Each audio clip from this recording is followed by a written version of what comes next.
সবাইকে নতুন ভিডিওতে স্বাগতম। আরেকটি ছোট্ট ভিডিও নিয়ে চলে আসলাম আপনাদের মাঝে। আশা করছি সবার ভালো লাগবে। আজকে সকাল সকাল নাস্তার আয়োজন চলছে মজাদার পাস্তা। প্রতিদিনই তো রুটি খাই বা ভাত খাই, সবসময় এক ধরনের নাস্তা খেতে কিন্তু ভালো লাগে না। সেজন্য আজকে অন্যরকম একটা নাস্তা তৈরি করব। তাই এখানে আমি পাস্তা তৈরি করার জন্য সকালে সব কিছু কেটে নিয়েছি। আর আপনারা তো জানেনই সব কিছুতেই আমাদের আলু পছন্দ, তাই পাস্তার মধ্যে অনেকগুলো আলু কেটে লবণ দিয়ে ভালো করে মোচমোচা করে ভেজে নিচ্ছি। এরপর আমি পাস্তার জন্য এখানে দিয়ে দেব ডিম আগে থাকতেই ভেজে নিলে সেই পাস্তাটা খেতে ভালো লাগে। ডিমটা তাতে ফাঁকে পড়ে খেতে কিন্তু বেশ ভালো লাগে। সেজন্য ডিম আমি এইভাবে কিছু ভেজে নিই, আবার কিছু মশলার মধ্যেও দিয়ে নিই। এই তো ডিমগুলো ভাজা হয়ে গেল, এখন নামিয়ে নেব। এরপর পাস্তা রান্না করার জন্য এখানে অনেকগুলো পেঁয়াজ দিয়ে দেব আর কিছু কাঁচামরিচ দিয়ে দেব। তারপর ভালো করে এগুলো ভেজে নেব। পেঁয়াজের পরিমাণটা একটু বেশি দিলে খেতে বেশ ভালো লাগে, সেজন্য একটু বেশি করে পেঁয়াজ কেটে নিয়েছি। পেঁয়াজগুলো এখন বাদামি কালার করে ভেজে নিলাম। এরপর দিয়ে দেব অনেকগুলো টমেটো। পাস্তার মধ্যে যত টমেটো দিবেন ততই কিন্তু খেতে ভালো লাগবে। আর এই টমেটোগুলো কিন্তু আমরা ফ্রোজেন করে রেখেছিলাম রমজান মাসে। আপনাদের ভাই অনেকগুলো টমেটো এনেছিল, সেখান থেকে আমরা বেশ সব টমেটোই কিন্তু ফ্রোজেন করেছিলাম। অল্প কিছু টমেটো আমরা কাঁচা রেখেছিলাম। আর এখানে পাস্তা সেদ্ধ করার জন্য নিয়েছি। এই পাস্তাগুলো আজকে রান্না করব। পানি বলক চলে এসেছে। পাস্তার মধ্যে আমি তেলও দিয়েছিলাম পানির মধ্যে। এখন পাস্তাগুলো সুন্দর করে সেদ্ধ করে নেব, তারপর আমি রান্নাটা করে নেব। এই পাস্তাগুলোই কিন্তু খোলা যে পাস্তাগুলো সেগুলো এনেছিলাম। আজকে রান্না করে খেয়ে দেখি খেতে কেমন লাগে। এই পাস্তা তো কোনো সময় খাওয়া হয়নি। আর এখানে আলু আর ডিমগুলো একসাথে ভেজে রেখেছি, আর তেলের আচারে তেল দিয়ে ডুবিয়ে রেখেছি। এটা এখন রোদে দিতে হবে। আর এখানে আচারগুলো যে বাগার দিয়ে নিয়েছিলাম, এই আচারগুলো দেখতে এমন হয়েছে। এগুলো আজকে রাতে আবার পাঁচফোড়ন দিয়ে বাগার দিব। আর এখন এই তো ফ্রোজেন টমেটোগুলো সুন্দর করে নেড়েচেড়ে একেবারে গলিয়ে নেব, তারপর আমি পাস্তা দিয়ে দেবো। আর ফ্রোজেন করে রাখলে একটাই সুবিধা, যখন মনে হয় তখনই কিন্তু এগুলো রান্না করে খাওয়া যায়। এই তো টমেটোগুলো কিন্তু একেবারে গলে গিয়েছে। আর এখানেও আমি 2টা ডিম দিয়ে দিয়েছি। ডিমগুলো দিয়ে এখন একটু সেদ্ধ করে নেব। ডিমগুলো সেদ্ধ হয়ে গেলে এখানে দিয়ে দিচ্ছি আমি কিছু মশলা। আমি কিছু ম্যাগি মশলা আলাদা কিনে এনেছিলাম পাস্তার জন্য, সেখান থেকে 3 প্যাকেট ম্যাগি মশলা দিয়ে দেব। দিয়ে তারপর ভালো করে নেড়ে চেড়ে পাস্তাগুলো দিয়ে দেব। আমাদের বাড়িতে কিন্তু নুডলস বা পাস্তা খেতে সবাই অনেক বেশি পছন্দ করে, শুধু আমার শাশুড়ি মা একটু কম খায়। আর না হয় সব বাচ্চারা, আমার যা আমি, আমার ননদ, আমরা অনেক বেশি পছন্দ করে খাই। পাস্তাগুলো সেদ্ধ করে নামিয়ে রেখেছিলাম, ঠান্ডা করে রেখেছিলাম, এখন দিয়ে দিচ্ছি। এরপর আমি আলু আর ডিমগুলো দিয়ে দেব। দিয়ে তারপর একসাথে ভালো করে নেড়ে চেড়ে তারপর রান্না করে নেব। কড়াইটা পুরো ভরে গিয়েছে, যেহেতু নাস্তা করবে সবাই, তাই একটু বেশি করে রান্না করেছি সবার যাতে পেট ভরে খেতে পারে। আর পাস্তা আমাদের বাড়িতে রান্না করলে অনেক বেশি করে রান্না করতে হয়, অল্প হলে কারোই মন ভরে না।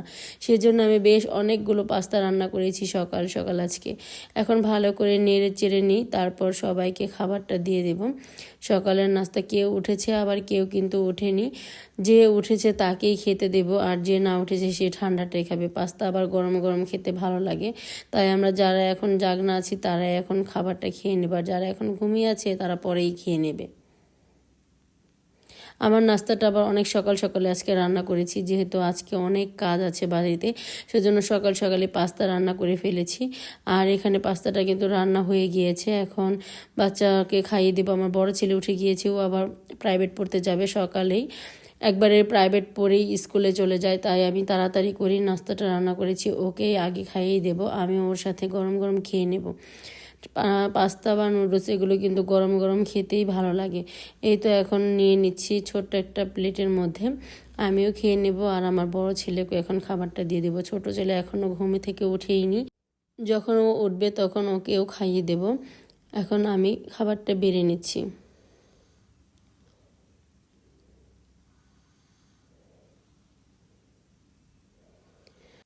এই তো খাবারটা গরম গরম খেয়ে নিলাম। আর এই পাস্তাটা আজকে প্রথমেই খাচ্ছি।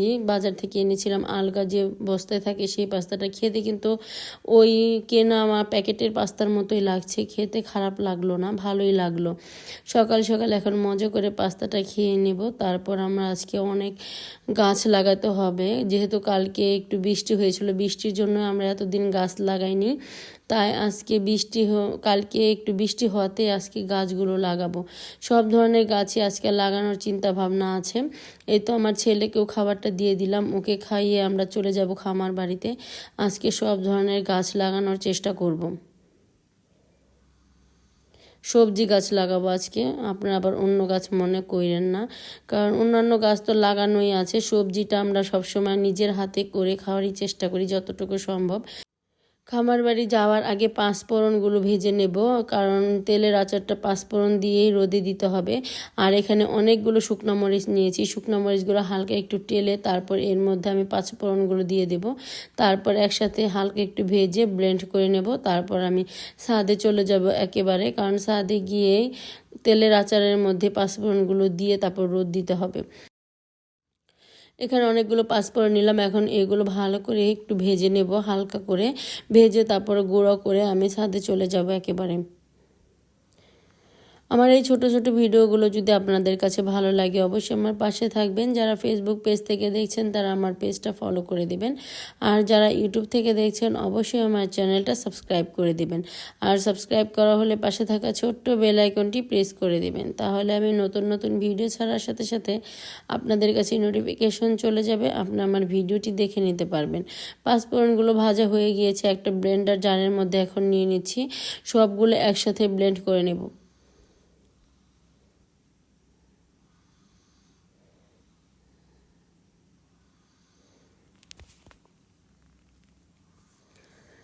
চলে গেলাম ছাদে, পাঁচফোড়নগুলো কিন্তু ব্লেন্ড করে নিয়েছি। এখন পাঁচফোড়নগুলো তেলের মধ্যে দিয়ে তারপর একটু নেড়ে চেড়ে দিব, তারপর আমরা চলে যাব খামার বাড়িতে। আজকে অনেকগুলো কাজ হাতে নিয়েছি, যত গাছ আছে সব আজকে লাগানোর চেষ্টা করব। এই তো পাঁচফোড়নগুলো দেওয়া হয়ে গিয়েছে, এখন এটা রোদ হতে থাক।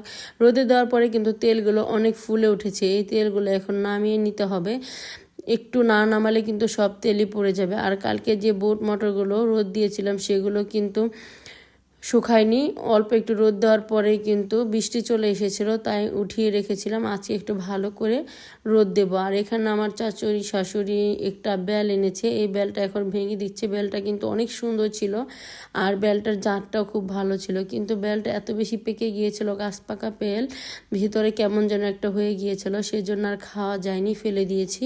আর এখন চলে যাব খামার বাড়িতে। এখানে সব ধরনের বীজ নিয়ে নিলাম, ধুন্দুল, চাল কুমড়া, তারপরে চিচিঙ্গা, মিষ্টি কুমড়া, তারপর ডাঁটা, এগুলো সব কিছুর বীজ নিয়ে নিয়েছি। সব এখন খামার বাড়িতে লাগিয়ে দিয়ে আসবো। আমাদের সব থল করা হয়ে গিয়েছে, যে কাজের লোক নিয়েছিল সে কিন্তু সব থল করে দিয়েছে, গাছ লাগানোর সার দিয়ে দিয়েছে, তারপরে গোবর দিয়ে দিয়েছে। এখন যে শুধু গাছগুলো লাগিয়ে দেব। আমি আর আমার শাশুড়ি মা আর আমার ছোট ছেলে খামার বাড়িতে চলে যাচ্ছি। আর আমাদের এই ধনচা খেতে আজকে ডাঁটার বীজ লাগিয়ে দেব, ধনচা হবে আবার ডাঁটাও কিন্তু হয়ে যাবে। এখানে আমি প্রথমে মিষ্টি কুমড়া গাছ লাগানোর জন্য যে থল করে রেখেছিল কাজের লোক এসে, সেই থলে এখন মিষ্টি কুমড়াগুলো লাগিয়ে দেব। 3টা থলে আজকে মিষ্টি কুমড়া লাগাবো।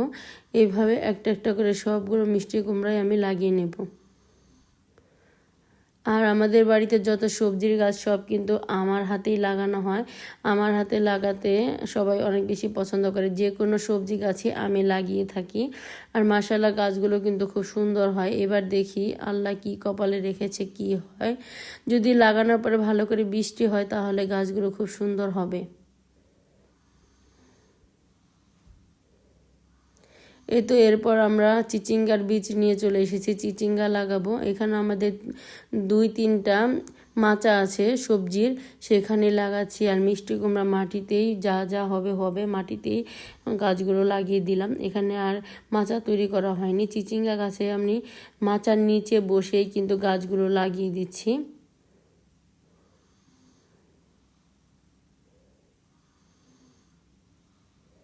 মাটি একটু আলগা আলগা করে না লাগালে কিন্তু বীজগুলো সুন্দর হবে না, সেজন্য মাটিগুলো একটু আলগা করে নিচ্ছি, তারপর বীজগুলো লাগিয়ে নেব।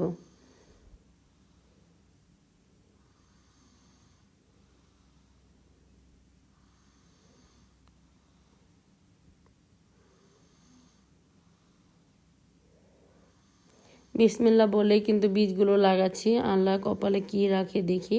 সবসময় কিন্তু আমরা অনেক বেশি বাড়ির সবজি খেয়ে থাকি, সবজি আমাদের অনেক কম কিনা হয়, কিন্তু এবছর বৃষ্টির কারণে সবজি লাগাতে পারিনি। যেহেতু খামার বাড়িতে পানির ব্যবস্থা নেই, সেজন্য গাছ লাগাতে একটু সমস্যা হয়ে যায়। এখানে কিন্তু টিউবওয়েল ছিল, কিন্তু টিউবওয়েল চুড়ে নিয়ে যায়, সেজন্য আমরা এখানে পানি দিতে পারি না, তাই বৃষ্টি আসলে গাছগুলো লাগানো হয়। এখানে আমি ধুন্দুল লাগাচ্ছি, ধুন্দুলের বীজ নিয়ে নিয়েছি। আর এখানে পানির পুকুর ছিল, পুকুর এখনও পানি জমেনি। আর এখানে ডাঁটা গাছ আমার শাশুড়ি মাই তো ধুনচা খেতে লাগিয়ে দেবে। আর আমি মিষ্টি চাল কুমড়াও লাগিয়ে নিয়েছি, সেটা আর ভিডিও করা হয়নি। এখন এই ডাঁটাটা লাগিয়ে তারপর আমরা চলে যাব বাড়িতে।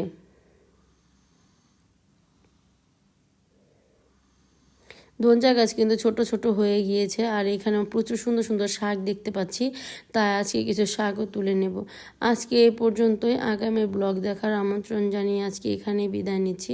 সবাই সুস্থ থাকবেন, ভালো থাকবেন। আল্লাহ হাফেজ, আসসালামু আলাইকুম।